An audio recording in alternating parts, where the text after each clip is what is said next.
You're listening to the Options Insider Radio Network. For more quality options programs, visit www.theoptionsinsider.com or search for Options Insider Radio Network in your podcast provider of choice. Listeners can also access all of our programming through our mobile app, available in iTunes and on Google Play. Don't forget to follow along with your favorite programs and submit your own questions for the hosts at twitter.com/options, facebook.com/theoptionsinsider, or via questions at theoptionsinsider.com. You wanted it, you got it. A radio program that helps teach you options trading inside and out, basic to complex. This is Options Bootcamp. Whether you want to learn how to protect your portfolio, generate income, or even become a master of volatility, the Options Bootcamp drill instructors will break it all down for you. Options Bootcamp is brought to you by NASDAQ. From its inception, NASDAQ has been an innovator and agent of change in the financial markets. It's in our DNA. From the development of electronic trading to our drive to bring enhanced functionality and world-leading technology to our suite of 6 options exchanges, we exemplify customer focus, consistent technology, and streamlined solutions. NASDAQ, tech forward, leading the U.S. options market and continually rewriting tomorrow. Now, let's get you into peak options trading shape. Here are your Options Bootcamp drill instructors, Mark Longo, Dan Passarelli, and Jill Malandrino.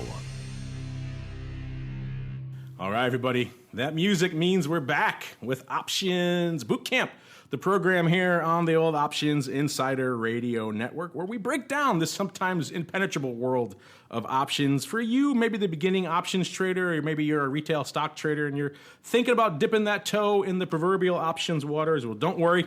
We got you covered. My name is Mark Longo from theoptionsinsider.com, as well as, of course, from the ever-exciting, at least we hope so, Options Insider Radio Network. If you're enjoying this show, make sure you upgrade to the full network feed so you're not missing out on all the other dozen-plus shows we have on the network. So if you like volatility, we got that covered for you. If you like futures options, we got that. If you're an advisor or asset manager, we got programming for you. You name the segment of the space, we got something for you. So make sure wherever you're listening to this, could be iTunes, could even be our website, make sure you hop on over to the full network feed, including Dan's daily news dose over there as well. You don't want to miss your daily dose of Mr. Passarelli. And of course, however you listen to the show, including those of you who can join us live today, our little sneak preview of live for all of you guys out there who are joining us live today, as well as those of you after the fact. We love you guys too. Make sure you hit us up.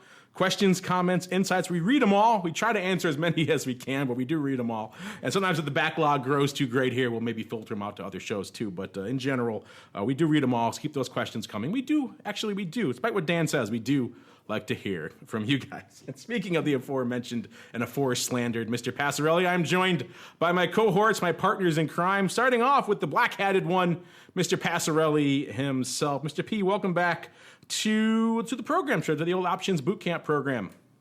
Always a pleasure, Mark. Good to be here in the studio. Yeah, it's good. About to get you to do the daily news show in here one of these days, and then you can just be here 24/7. How about that?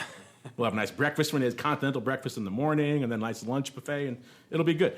And also joining us, I can see you getting hungry. And I can also joining us fun in person, which we like doing this in person. It's always fun. Is Jill Malandrino, the global markets reporter over there at NASDAQ. Jill, welcome back to the studio, madam. It has been so long.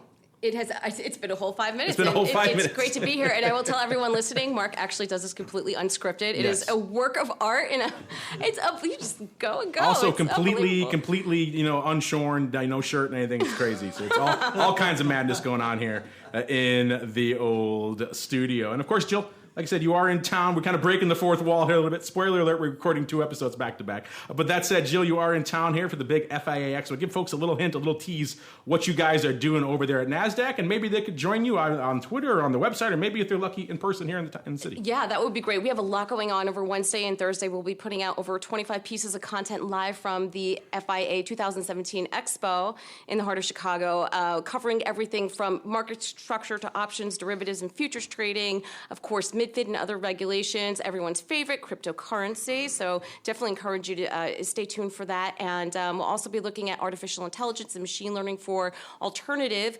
types of data. So every piece of content that you can think of that the industry certainly cares about right now. I thought I was busy for the next couple of days, but you're giving me a run for my money there, Jill, over there. Check them out at NASDAQ.com or on Twitter, or however you like to get, including maybe if you're in town, come down and see Jill in person. I'm sure she would love that. All right, with the gang assembled, let's dive right into some options drills. Calling Boot. Time for our favorite pastime, option drills. We're going to take the strategies learned during the show and teach you how they can be employed to achieve a specific objective. Do you hear me? Yes, sir! All right, everybody, time for some options drills. Like the man said, this is the portion of the show where we break down some tips, some techniques that we utilize in the world of options and tell you how you can use them in your own portfolios. We're actually going to flip the script a little bit today. Jill says I do all this off the cuff. Sometimes we borrow from you guys, like today, in which case today's topic was kind of inspired by an interesting question we got from a listener. This one came in from MarkLitwin. He asked a different spin on the usual question we get, which the usual question we get is, hey, what is the best, option strategy or trade, or what should I do, that sort of thing. He kind of asked the inverse of that. He said, how do you lose money in options in the most effective way? And that kind of brought a smile to my face. And I thought, that's actually an interesting question, and maybe an interesting groundswell of discussion for maybe some ways that people are out there, maybe knowingly or not knowingly, losing money probably a lot faster than they probably should be using options. So I thought we'd spin this up into a whole conversation about some of the common, mistakes people are making out there that are kind of giving up money really, really fast. So let's break it down. Maybe we'll call it, tips to avoid losing money when you're trading options. Make it nice and easy and straightforward. But it was a great question. We'll get into that. And Jill, I was thinking back when you mentioned on the last episode, you were talking about straddles. And that's kind of what brought that to my attention, because my number one tip, when we first started the Options Insider, which is kind of hard to believe, it's been over a decade now. And when we first started doing this, one of the most prevalent things we saw out there being hawked specifically at new neophyte traders, which made it the most, I think, kind of alarming thing about it was, hey, you've probably seen this old pitch: make money in any market condition using options. That's how people were sold options all the time, and it would inevitably take you to a webinar or some sort of event which would teach you about buying straddles. That was the thing they were pitching all the time. And to a novice, to someone who comes into the market for the first time, and they hear that, they say, that's great. How could I possibly lose? No matter where the market goes, I win. And so that's a great way to get people in the door. People get attendance, and then you start telling them, you show them the pictures of the Ferraris they could drive and everything else, buying these at the money straddles. And but they don't teach them the dark side, which is that straddles are actually one of the faster ways to lose money. It's not like a horrible, terrifying implosion like it is if you're short a bunch of puts there, Dan. It's really more kind of a death by 1,000 cuts, and that gets back to what we talked about in the last show, which is decay. Which is, you think about it, listeners, you're buying, typically you're talking straddles, you're talking at the money. At the money is where you have your most gamma, also your most theta, which is, of course, the most decay. And you have two options now on that at the money track, not just one. So you're getting double all that juicy decay. So what that means is, technically, they are right. The straddle will make money no matter where the market works. What they don't mention in those ads is it has to be happening really quick. Because if it doesn't happen in a few short days or maybe weeks, depending on how long the straddle is, that straddle is going to erode very quickly. And maybe by the time that event you want it to happens, your straddle's lost so much money, you don't even make any money on the trade. And that's inevitable. It happens 7, 8, 9 times out of 10 when these things are traded, is they just get nickeled and dimed, and the erosion comes in and they kills them. So my number one tip to lose money effectively in the market would be to buy straddles. And my number one tip to avoid losing money is to not go that route. Mr. P, you must have seen all of these ads, back in the day. Thankfully, I think they've kind of gone the way of the dodo. Maybe I think us harping on them maybe kind of helped contribute to that a little bit. But what are your thoughts on this technique for shedding your money very quickly, sir?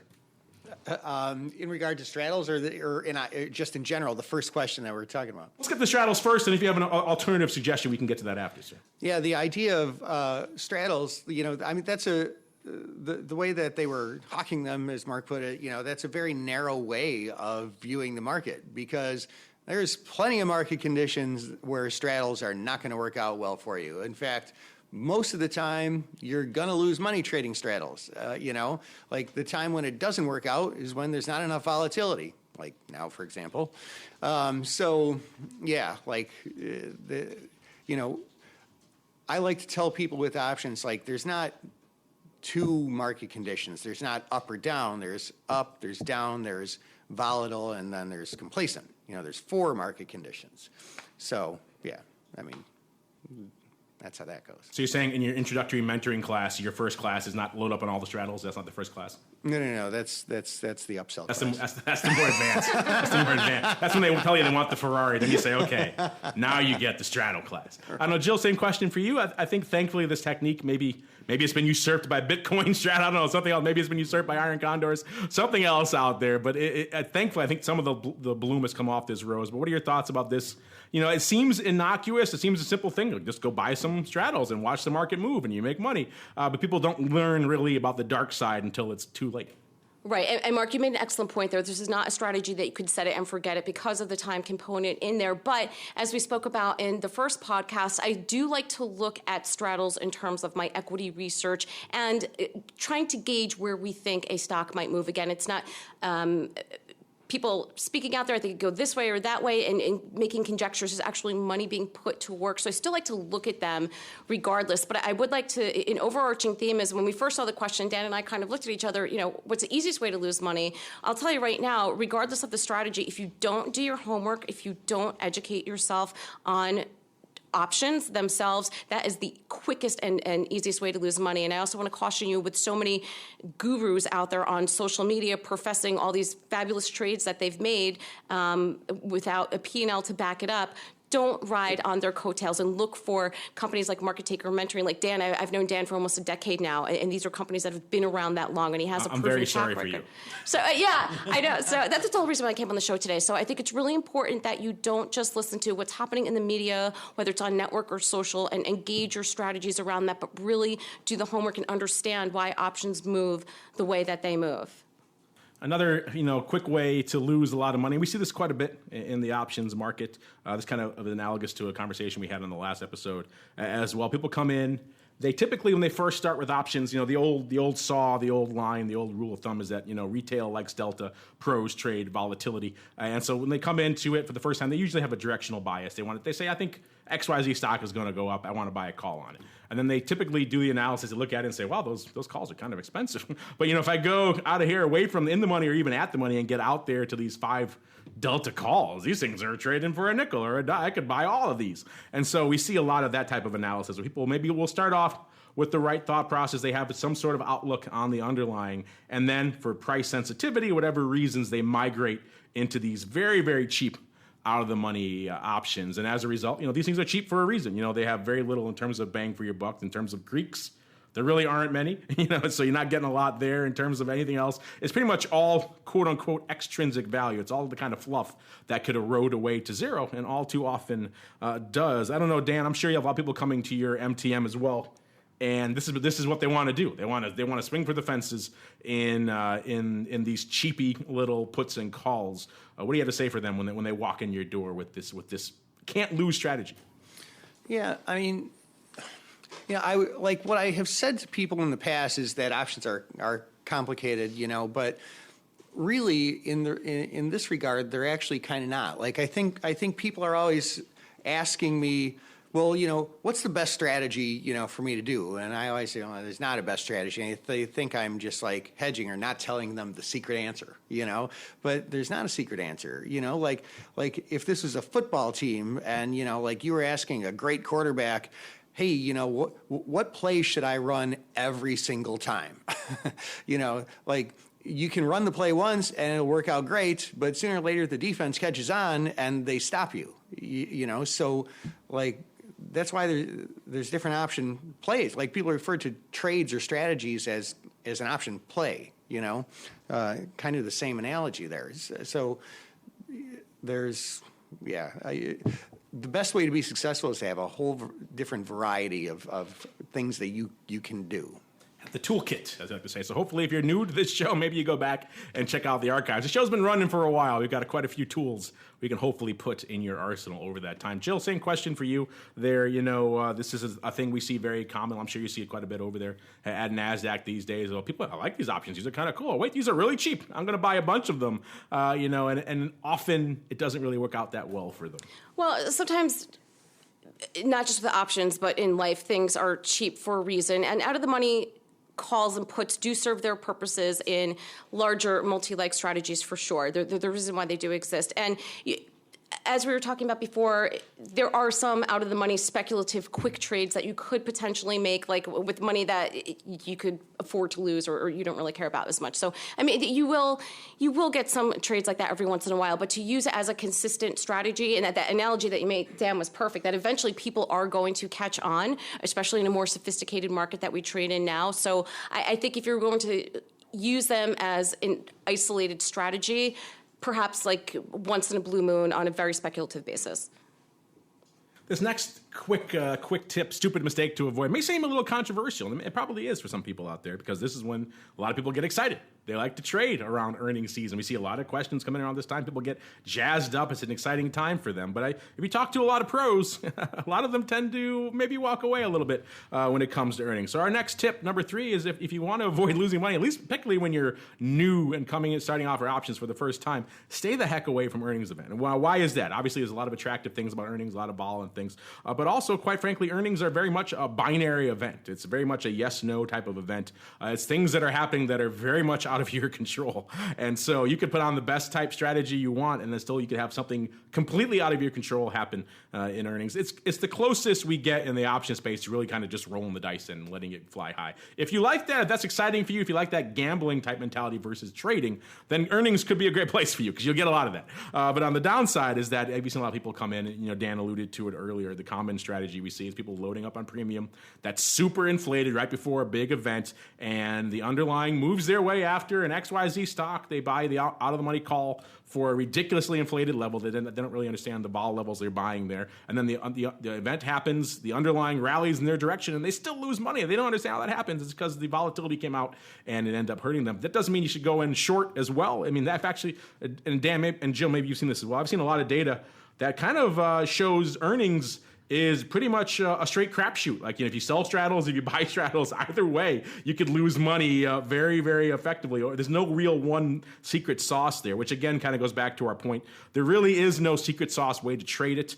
There are some great strategies, don't get me wrong. There's some things you could do leading up to earnings and immediately after earnings that are very great and effective strategies, usually for people who are a little bit more sophisticated. But that said, the event itself, I've often used the analogy, it's kind of like riding the barrel over Niagara Falls. Once you go over the falls, you have no control over what happens to you. You're completely at the mercy of the fall. Hopefully you don't hit the rocks on the downside. And that's a similar analogy to earnings. So if that sounds a little scary for you, or you're just coming to options for the first time, then maybe that's a road you want to avoid. I don't know, Jill, I see you nodding. Maybe also shaking your head. Maybe you disagree. I don't know. Maybe a little point counterpoint. What are your thoughts here on trading options when it comes to earnings? When it comes to earnings, and this is whether it's options or equities, I don't particularly like to trade into an event. I like to see how the stock consolidates over the next 2 to 3 days, even a week or two. And I would even use the same advice for IPOs on the equity side, where let it establish its range and figure out where it's going to consolidate. But if you do trade into earnings, because you can't trade the options after hours, you can do some stuff with the stock to hedge your options position should it not go the way that you thought it might go. And I would say even on the pro level, they're going to understand that vol crush, if you will. But or even if the stock doesn't react the way you thought it would react, there's a number of things that you can do with the equity position after hours to hedge that position. But in my particular style, and I might be a little bit more conservative, I just like to trade after the earnings event and see where the stock consolidates and let the options pricing come back in. That's another good point too, that the options aren't open after hours. That's another big complaint we get. People, they do it, they set it up right, they buy the call, the underlying moves explosively in their favor, they're super excited, they go to bed, look, I have so much money in my account.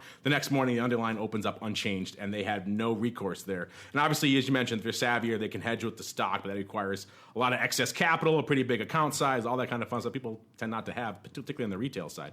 Yet another reason to avoid trading the actual event itself, because it can lead to so much we see that all the time, every cycle. Oh, it worked out so so well, and then inevitably the cries go up. I don't know, maybe that's an interesting corollary really quickly. I'm going to put you on the spot there, Jill, on the hot seat. Do you have thoughts about that, about trading options after hours? I know it's a bit of a contentious issue. Some brokers like it, some exchanges don't, some other firms are in between. It's kind of a who you talk to kind of question. What are your thoughts on that? I can understand why the exchanges and firms might not be 100% into this. As a trader, it would be great to manage those positions around volatility events, but I almost feel like the way the options market is designed, that there really is no reason to extend the hours, particularly if you can use the equity or the ETF, the underlying, to trade around your options position. I think even right now with the amount of products that are available, and we're constantly seeing more come out, that it just might be a little bit too much to make it before and after hours, even as we're starting to look at daily, weeklies, monthlies, quarterlies, and all the different expiration styles. I'm sure there certainly is a demand there in the market, but I don't know. Yeah, it's a contentious issue. So maybe, Dan, similar. I think you and I talked about the after hours thing before. But if you have thoughts on that, feel free to weigh in. Because I hear similar, refrains from a lot of people. Oh, it wouldn't be that liquid. It might be a bad experience, which would be off-putting to people. But on the flip side, maybe the argument is maybe some experience is better than none, especially around earnings time when these kind of people get caught in these kind of traps. So A, if you have any thoughts about that there, Dan. And then B, what is your mentoring for? I'm sure people come to you for trading around earnings. You can't really avoid it if you're an options coach. What do you think about that, and what do you kind of tell people when they want to do that? Yeah, I mean, as far as the after hours, I've never understood why there would be a need for after hours option trading. I mean, the options industry's volume has grown really, really well for a long time. I mean, the options industry has gotten very robust. I think that the chance of fragmenting that liquidity and turning people off is a big argument against it. And I just don't think you need it, I mean, bottom line, I just don't think you need it. So as far as earnings goes, Mark, you and I think have talked about this in the past. Back when I was a professional, my risk manager did not allow me to have a position going into earnings. And then after I established myself as a trader, my risk manager would let me do whatever I wanted. I still didn't trade earnings because it is a crapshoot, So I always leaned against it as a professional, as do most professionals. As a retail trader, when pressed, I do advocate looking at time spreads, looking at evaluating time spreads sometimes for earnings plays. Now, it's not always right. It's a negative gamma strategy, so you're betting against a move that's too big. You're willing to endure somewhat of a move, but if the move is just too gigantic, you lose. So time spreads are worth evaluating. We do classes on that, but as far as our discussion here, I think we're good. While you're talking, I just put out a little poll for our audience, see what they think about the after hours. I know it's always contentious, so we'll see maybe by the end of the show if we could see what people are. I'll pin that there. There we go. Follow us over at Options if you're not doing so already, listeners, and you too can make your voices heard. All right, sorry. So far, 2 votes, 1 yes, 1 no. So there we go. That kind of just typifies the debate right there for you. All right. Dan, I think it's a great point that you brought up, and I never thought about this before, but if you didn't have the opportunity to trade pre or post-market on equities, I wonder what that would do to the liquidity situation, if it would make for a more fluid 9:30 to 4 market. It's something very interesting, and I'm sure there's a number of studies for the really smart people out there that could have looked at this, but I think liquidity is a big issue when it comes to extending it to after hours. It's trending against you, Dan. It's already up 75% yes, so they're all saying in your face, Mr. Passarelli. There, we'll see. Again, only early minutes here. You got about a day or so left to file in if you haven't. I know this was a contentious issue. There are reasoned arguments on either side. I don't know if there's a clear argument, but we do hear this so often. And I didn't mean to go down this road, but it kind of just sprung up, which is kind of interesting. But yeah, it is interesting. And every cycle we see it. And I'm sure you probably have these guys in your classes there, Dan, or maybe you talked to them there, NASDAQ, Gene, Jill, where they did everything right, and because of the lack of after hours, they couldn't close it out, and it comes back to haunt them. And so it's interesting. Let us know your thoughts. It sounds like you guys already are. So we'll see your votes. We'll check in it again by the end of the show. All right, next tip here. And this is another interesting one because I know this is a very popular product these days. It seems like every product they list, it has to have some sort of short duration component. That's where all the sexy magic is these days in the option space. If it doesn't have a weekly, they don't want to trade it. And so I'm not saying avoid weeklies because they're a great product. They have great use cases, whether it's to hedge or speculate on a specific small-term event, like a one-day conference call, earnings call, something like that. Or on the flip side, to harvest premium. They're a great premium harvesting things. But on the flip side, if you're listening to this show, you're probably on the newer spectrum when it comes to options trading, in which case weeklies can be enticing but also very dangerous because, as we alluded to earlier, they have a lot of decay. That also means the flip side of that coin is they have a lot of gamma, which means these things tend to move like crazy. And so if you're not comfortable with that, then certainly from a shorting perspective, that could easily come back to buy you. But it's also dangerous on the long premium side as well. We mentioned before with straddles, double that for weeklies because these products decay very rapidly. So there's a danger on the short side that they could blow up in your face. There's a danger on the long side that if you're right, but you're not right in a short enough time frame, it could even be a matter of hours or minutes with the addition of Wednesdays and Monday weeklies to the list, that these things could go against you just by erosion. And you could have been right, but just not right in a quick enough time frame. So they're very challenging instruments, which is why I don't trade them. But I think definitely if you're just starting out with options, I think the weeklies may be a little bit intimidating. I don't know, Dan. You let's go back around the horn the other way. What are your thoughts on the weeklies specifically for that options neophyte, that options beginner? I don't know. I mean, I think my opinion has changed a little bit over the past maybe year or two. I mean, I used to say basically exactly what you said, but I don't know. I mean, if you're trading 1 month options, in the last 2 weeks, they're kind of weeklies, so I don't know. And plus, when I'm trading, the first thing I look at is weeklies, and I might rule them out for whatever reason. Maybe there's not enough premium there to sell, or they're too far or too close to the strike. If I want to sell them or buy them, whatever. But I mean, I think they're a nice choice. I mean, I think as far as neophytes trading options, when we're within 2 days to expiration, entering into a position, I mean, that's where stuff starts to get kind of hairy and the Greeks start to go out the window and the risk increases greatly of making or losing money if you're long or short options. So, I mean, just weeklies as a rule, especially the serial weeklies, I like the sweet spot of about 10 days or so, So I don't rule them out necessarily, even for newbies, but, just couple day options, don't mess around with those. I imagine you make them read that theta chapter of your book a couple of times though before they dive into the weeklies. Read this chapter again, just in case. Right. Another little plug there for Mr. P's book.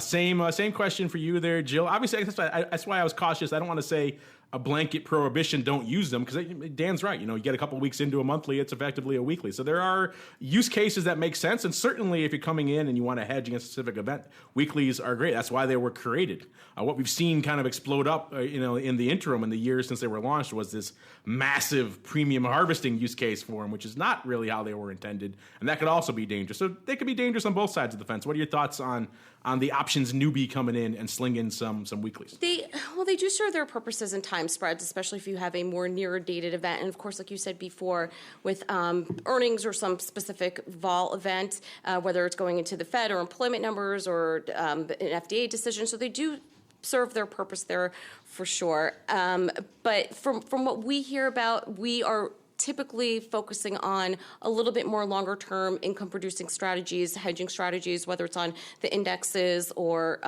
broader ETF products. So we don't get into that as much, but again, they do serve their purpose in terms of time spreads or shorter dated events.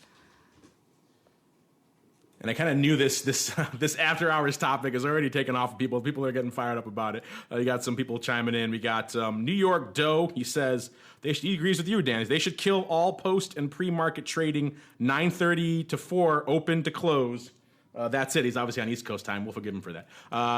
So there you go, Dan. You got someone in your camp. And then we got Lamont.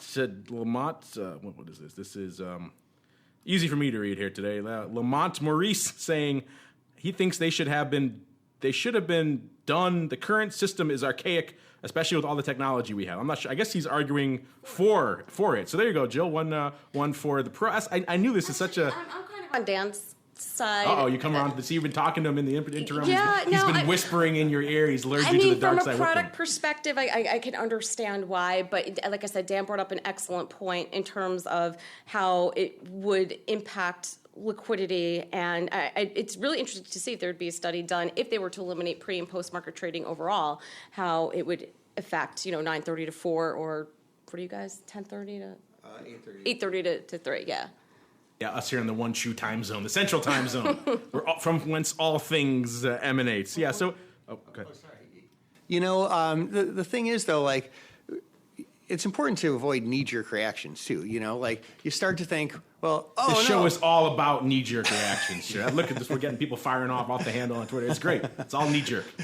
But like, you say, oh, well, look, this stock earnings came out after the bell, and if I could have traded options after the bell, I would have made so much money, or I wouldn't have lost this. But then if you had like, extended hours trading or something, then that promotes problems too. And then there's some way like, oh, if we didn't have this stupid after hours trading, I wouldn't have lost this much. It's the same thing, so. Oh yeah, that's why it's so contentious, because there are reasonable arguments to be had. It's very rare you have that, but there are reasonable arguments to be had on both sides. I tend to lean, at the end of the day, on the side of options, pun intended, in terms of more choice being better than less. But I see the argument against it too. So I think what they would need to do is, if they were to test anything like that, certainly keep it in the top 20, 25 liquid names before extending it to other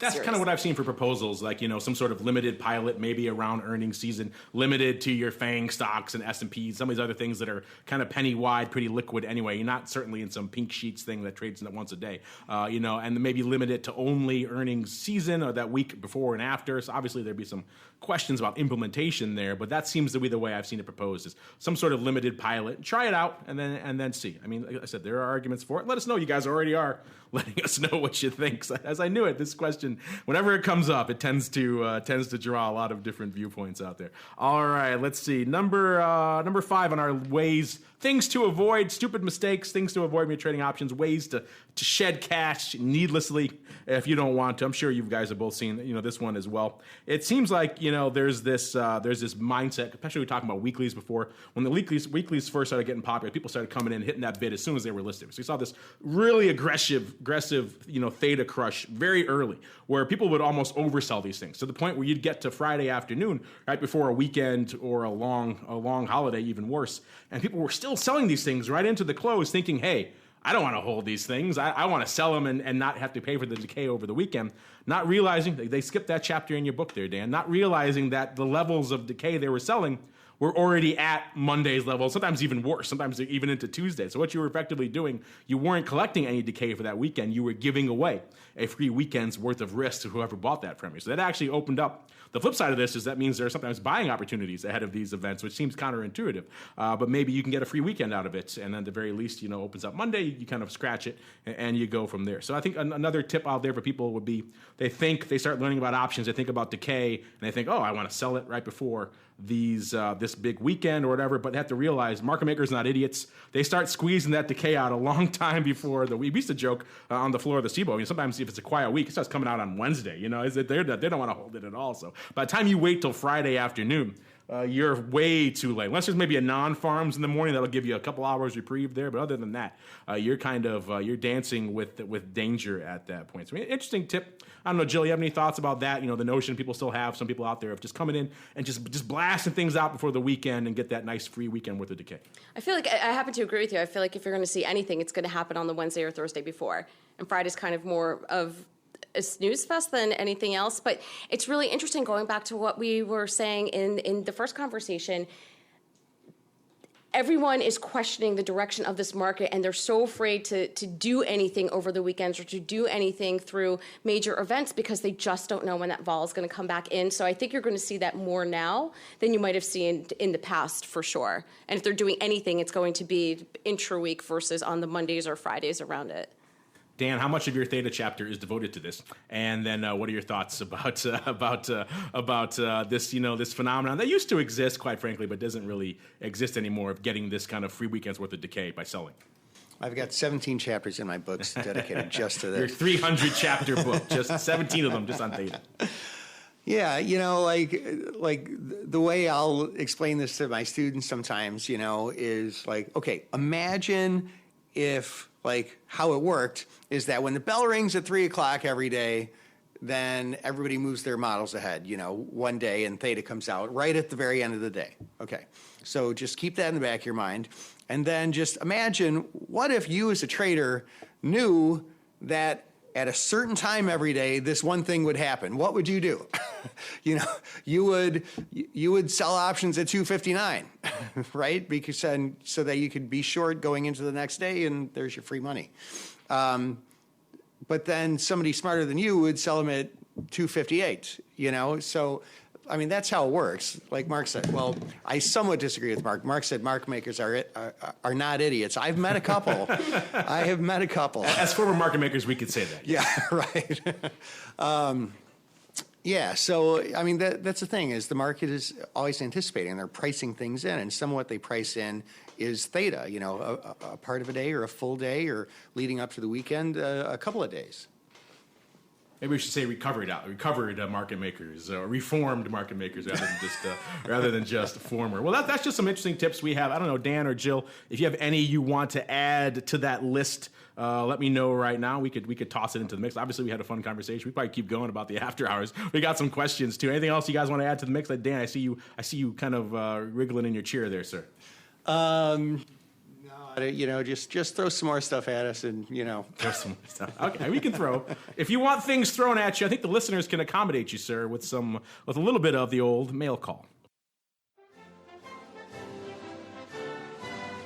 Mail call. Time to look at questions submitted by our listeners.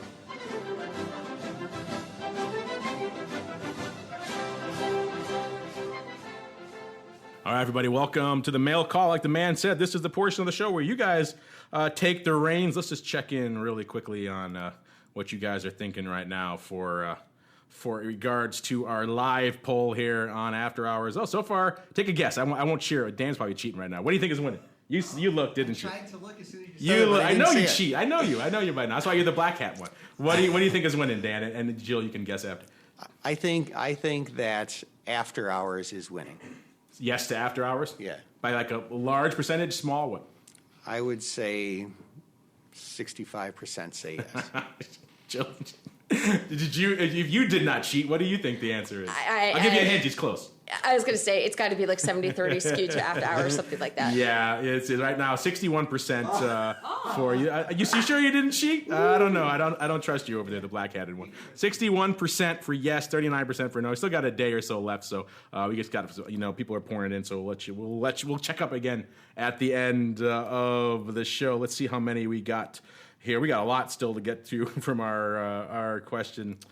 Here's a fun one, Dan. Since you cheated, I'll make you go first answering questions. This comes from EJH4ISU. Say that 5 times fast. He says, if I buy or sell a vertical on SPX, and he puts in parentheses, or any equity or stock for that matter, and then I hold it until expiration, and SPX settles between the strikes, what happens? For example, let's say I sell a 23.95, 2400 vertical, and SPX settles at 23.97. Mr. P, obviously SPX, a cash-settled index. He wants to know what happens when you settle out between the strikes. Yeah. I mean, it's kind of interesting that in this question he said, if an SPX or any equity or whatever. A little bit different, yes. Yeah, so there's two different answers. So with SPX, I keep hitting the counter. Mark's already yelled at me like 3 times for this. You're gonna break our counter there, sir. I'm doing the. We'll need a whole new studio after the show is done. Who's that? Khrushchev, who like with the shoe on the. Okay, so with SPX, here's how it works. If you hold, I mean, it doesn't matter if it's a spread or not. If there is an option that is out of the money, it expires and it disappears, just like it does with anything, with an equity option, ETF, cash settled index, anything. But because SPX is cash settled, if it's an in-the-money option, if you're long an in-the-money option, you get the in-the-money value in cash. So if an SPX option, if you own an SPX call that's in the money by $1 at expiration, you get $100 of cash in your account. If you're short that option, then you pay $100 of cash. Now that's different, of course, with equity options and ETFs, which settle into the underlying. If the option's out of the money, you get nothing; it disappears. But if it's in the money, then you get a position in the underlying. And with those magical automatic exercise thresholds now, if it's just a penny in the money, then it's a good question, though, because we always talk options expiration. Where we always show them? We show them the expiration graphs. Here's if it expires here, if it expires here. We don't really talk about the in-between states. So I don't know, Jill, anything to add there? Mr. Passarelli, once he got around to it, he seemed to tackle it a little. Once he stopped breaking my table, he was all right. Yeah, I think what I got from that question was, I think just understanding that it's a cash-settled trade. You don't get a share or anything for it. That's what I got out of it, in addition to what Dan said. Yeah, the SPX is kind of a unique scenario because it is, like you said, cash settled, and so any cash settled product, same way, you get the cash in between, which is a nice thing, makes it a little easier. But sometimes it can be a little confusing. All right, let's see what do we got here. We've got let's see, we talked about some of these. Oh, here's a similar one, kind of keeping it in the same family here, Dan. This comes from Darqane. I like that handle. He or she asking, I'm assigned on short assigned on short SPX puts means getting long the underlying. But how does that work if it's cash settled? What did we just talk about, Dan? Educate Mr. or Mrs. Darqane here, sir, on SPX puts. Aha. Yes, so that is basically just what I talked about a minute ago. If you get assigned on a short SPX option, you don't get a position in the underlying because it settles into cash. So what you do is you pay the in-the-money value. That's what you get. Yep, cash settle is nice. I know Jill must be. All these questions are SPX. If you want to turn it into NASDAQ indices, feel free for our friends here. So Dan, it was a straightforward question, but what we are seeing is increased activity on the NDX, which is the NASDAQ 100, the top 100 names in the comp, X Financial, and because of the significant run-up in the FANG stocks, Facebook, Apple, Amazon, Netflix, Google, or Alphabet, we're certainly seeing increased volume there for those reasons. So, but it would act the same. It's the same thing whether it's SPX or NDX. Here's a fun one. It came into one of our other shows, but I thought it was so fun we should discuss it here on the show too. This comes from Lesnod. I like that handle.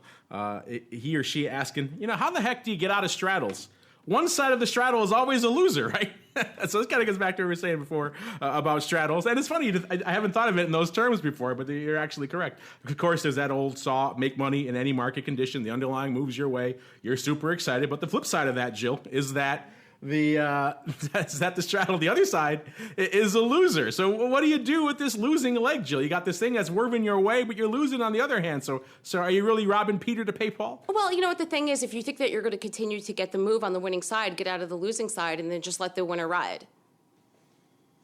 That tends to be a good way to do it. Obviously, Dan, we always talked a lot about fun things like gamma scalping back on the floor. That's not really a technique that's open to a lot of retail, so we tend not to talk about it a lot here on that show. But you could scalp it, or you could do gamma scalping with options as well. You don't need to use the stock. Is that what you like to do when it comes to straddles? You have the one winning leg and you have this losing leg. Do you do what Jill says? You kind of close it out, or how do you like to play? Maybe you ratio it. How do you like to play on the losing end of the straddle leg? It's somewhat scenario based. I think a lot of times what I advise, especially newer traders, to do is to keep it simple and just look at it as a volatility trade, and don't ever look at it as, oh, well, I'm winning on this side, but I'm losing on this side. For new people, I like to try and train your mind to look at it as one thing, and when I make money on this one thing, I close it and take a profit. Now, for the more advanced traders, like things like Jill suggested, I do like. And Mark made a reference to ratioing them off, and yeah, I've taught some classes on that too for more advanced traders.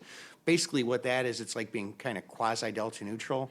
Like if I own 10 calls and 10 puts, and the underlying goes up, I could sell off a certain number of my calls to bring my delta back down to zero, which makes me have it's a ratioed straddle actually, but because it's delta neutral, it's actually more of a pure straddle conceptually.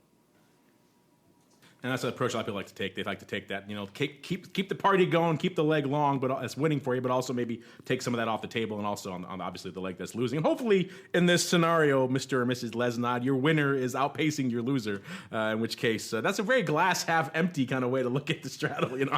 I'm losing all the time here. How do I win? I'm amazed they didn't use that approach when they were used to sell straddles. You could lose in any market condition. I guess that wouldn't have worked too well for their webinars. Here's one I wish I saw earlier. We could have brought it up in our conversation about after hours. Bobster wants to know, can you trade options outside of U.S. trading hours? The answers are yes, no, and maybe. We were just talking before about U.S., the things we mostly talk about here on the show. So listed U.S. equity and index options. And for the lion's share of those, the answer is primarily no. Hence our poll here today. But if you get into some of the weeds, some of the other products, futures options, for example, some other products where these underlyings trade a lot more on a more global time frame, then you can trade a little bit more. So it kind of depends where you're coming at it. But I think for the lion's share of the products we're talking about here, the answer is, I guess, depending on your view, fortunately or unfortunately, no. What do you have to say here for our friend, the Bobster? I like that handle here, Jill. I tend to agree with Dan on this one, that it might not be necessary, but I can certainly understand why you might want to introduce some of those products. But until U.S. listed equity options are available pre or post market, you still can do stuff with the underlying option if it doesn't go your way after the trade, for sure. And that's something, Dan, I know you remember when we started the street earlier, we would get this question so many times with Apple, because back then, when stocks would actually move a bit, Apple went into a period where they would make their quarters and they would sell off even after. So people would buy puts and they'd be like, oh, this makes sense. And then they would get killed on their put positions because it didn't go their way for that reason. So there are a number of things that you can do with equities to hedge that. But again, you're also in a less liquid environment. So that's why I tend to caution equity earnings trades for newer traders.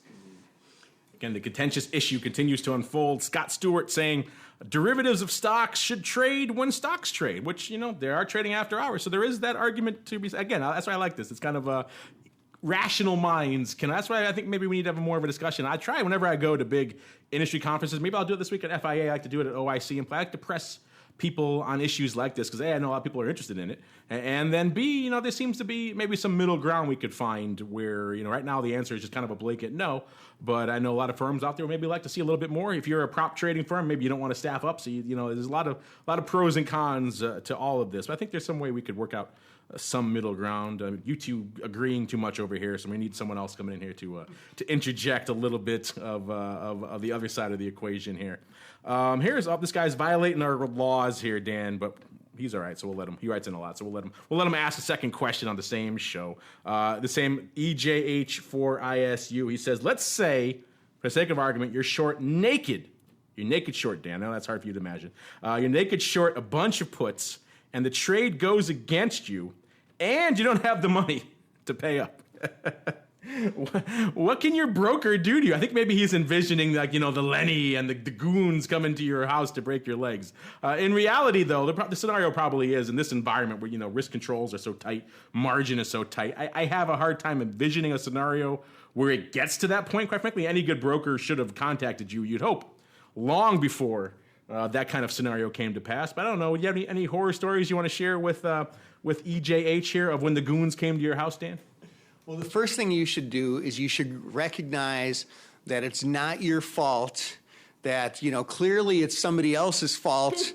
Blame the broker. Yes. Blame the broker, blame the options market, blame the market maker, blame your mother-in-law.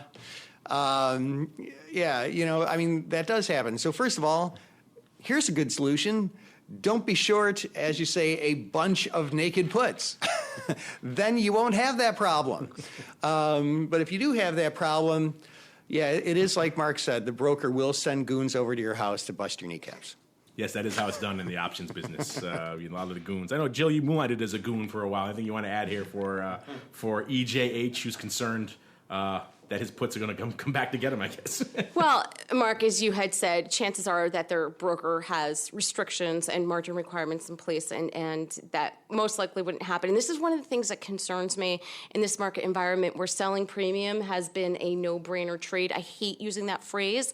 And that's why I'm glad we do shows like this, to let everyone know this is atypical and you just can't keep increasing size, and you do really have to manage your risk in a portfolio situation such as this. That said, even I think it's a great conversation to bring up when you do get your first put assignment, where it's kind of like a deer in the headlights thing, and oh my God, I got assigned on the stock. Well, if you love selling and the stock was at that level, you should love owning them at that level, and then you can go ahead and manage the position by selling a covered call on it. So it's not quite as scary, but I don't think you'd ever get into a scenario with the way restrictions are today where your broker would even let you that's a good topic for a future show, Jill. The day you first get your puts assigned, walk people through that what's all this stock doing in my account? What's going on here? All I was doing was selling puts. I don't want stock. So yeah, maybe that's a worthwhile topic for a future show. We're winding down this one though, so I think we got time for probably about one more here. Let's wrap it up here with the Bullseyes 7. His handles are great. They're asking, this is an interesting, probably contentious topic as well. Are options worth it for day traders or just for swing traders? So interesting. First off, they're kind of delineating between the day trader and the swing trader. They're kind of in the same family. I probably would have added maybe there or more long-term as kind of more of a differentiating factor. But this is a question we've seen before and probably pop up more. This is an interesting environment we're in now because, like we mentioned before, weeklies, super hot.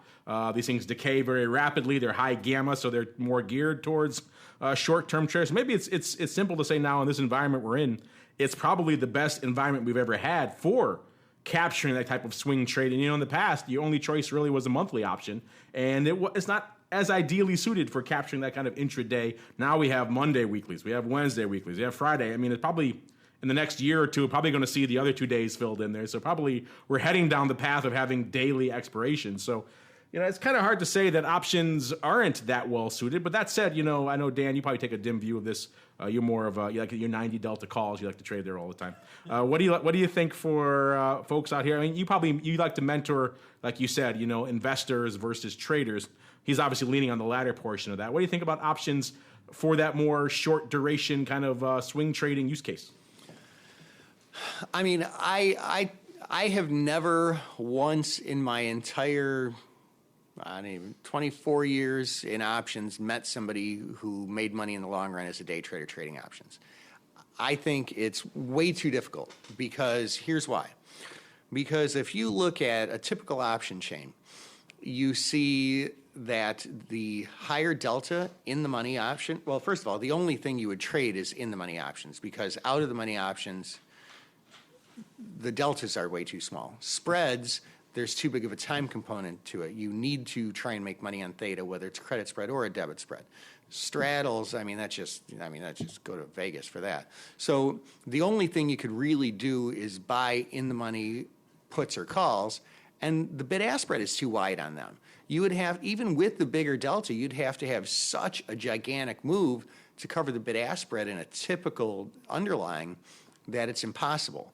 So options just are not designed for day trading. They're great for swing trading, but not for day trading. Mr. P, that's why you're the black-hatted one, taking the dim view. Jill, lighten us up here. What are your thoughts here for the bullseyes? This is really interesting, and I would agree with Dan. It's not a long-term strategy as an options professional to do, but I myself have, and I kept saying before, I don't really do earnings trades, but I think I have day traded options when they have opened following the earnings the night before, because you can catch some really good momentum there. But again, that's not standard practice, but it is things that I have done. I will tell you, though, that I get this question a lot from the prop guys and girls that they speak with, that because the way the equity market structure has changed, they are looking to options for more day and swing trading vehicles. That said, it makes sense when you're in like your top 50 names to day or swing trade, because you're not going to be able to do it with the spreads and the lower names. For those kinds of names, whether if it's a biotech or you're trading news headlines or so forth, trade the equity. You're just not going to be able to do it with the spreads on the options. So they're good for the more liquid names or momentum off the earnings print. But not on the thinner ones. Yeah, and if you think about it, it's kind of a misuse of the product too. Like with options, every option trade is sort of a basket of 3 different asset classes, kind of, if you think about it. There's the delta component, the theta component, and the vega component. I'm hitting the counter again. Mark's giving me the hairy eyeball. There's a delta component, theta component, and the vega component. If you're day trading, all you're trying to make money on is the delta component.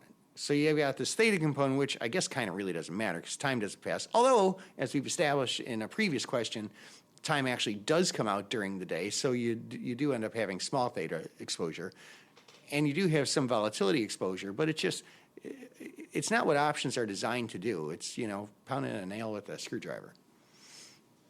I'll have to leave the construction talk for another day because, unfortunately, we've come to the end of yet another interesting sojourn through the world of options. All right, before we go, though, as that music is giving us the hook to get off, let's do one last round the horn here on our poll. How do you think we're doing here? The numbers coming in. People are voting fast and furious. Jill, what do you think the percentages are now for our audience for the after hours, yay or nay, and what are you thinking? 65-35. Although I am impressed to see that the lower number, I thought it would actually be a much wider of a spread. So I'm glad to see that people are critically thinking about That'd be like 90-10. Yeah, so I'm glad to see that people are critically thinking through the pre and post market situation. Mr. P, I carefully prevented you from cheating. What do you think is going on this time? I see your eyes over there. I know your games. I think we should, since it is so close, we should solve this problem for the industry through single combat warrior. We should invite one person who voted one way, one person who voted another way, and have both fight to the death. Let's get medieval here. Single combat, winner takes all. So there you go. After hours, let's see how we're doing here. 69% saying yes, 31% saying no. With more, it was higher for a little bit. It was over 70. Then I guess some other calmer Passarelli heads coming in, prevailing here and saying no. All right, one last time here on the horn. It's been all kinds of topics coming in on the old show. That's what happens when we involve the listeners. They take us in all sorts of interesting directions. But as you mentioned at the top of the show, Jill, you're obviously doing FIA, but what else are you guys cooking up over there at NASDAQ? So if our listeners are listening to this after this week, and I'm sure a lot of them are going to be, what can they check out over there at NASDAQ that's interesting for them?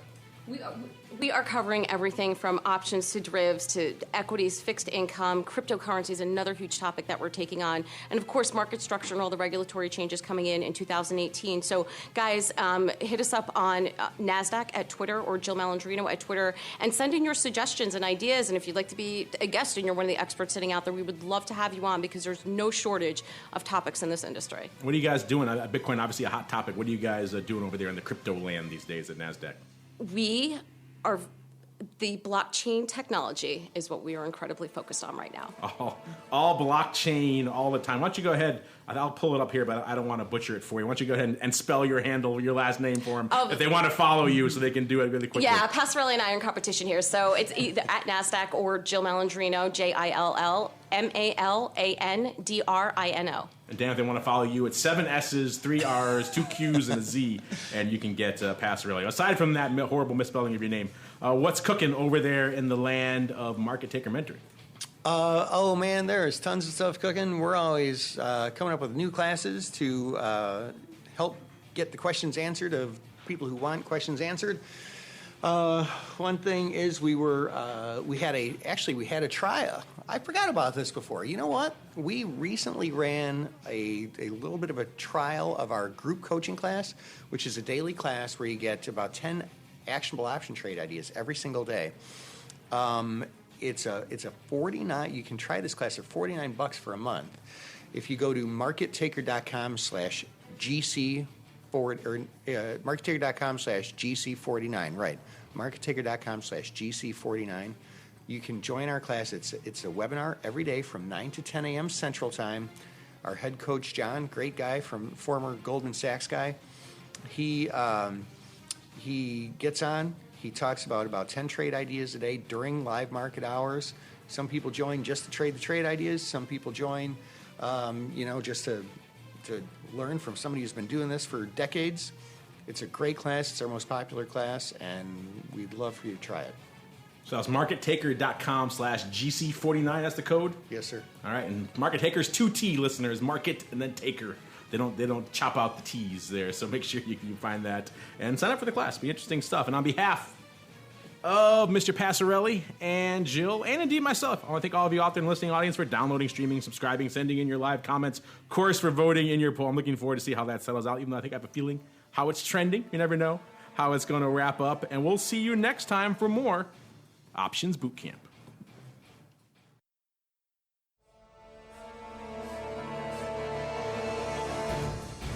Options Bootcamp is brought to you by NASDAQ. From its inception, NASDAQ has been an innovator and agent of change in the financial markets. It's in our DNA. From the development of electronic trading to our drive to bring enhanced functionality and world-leading technology to our suite of 6 options exchanges, we exemplify customer focus, consistent technology, and streamlined solutions. NASDAQ, tech forward, leading the U.S. options market and continually rewriting tomorrow.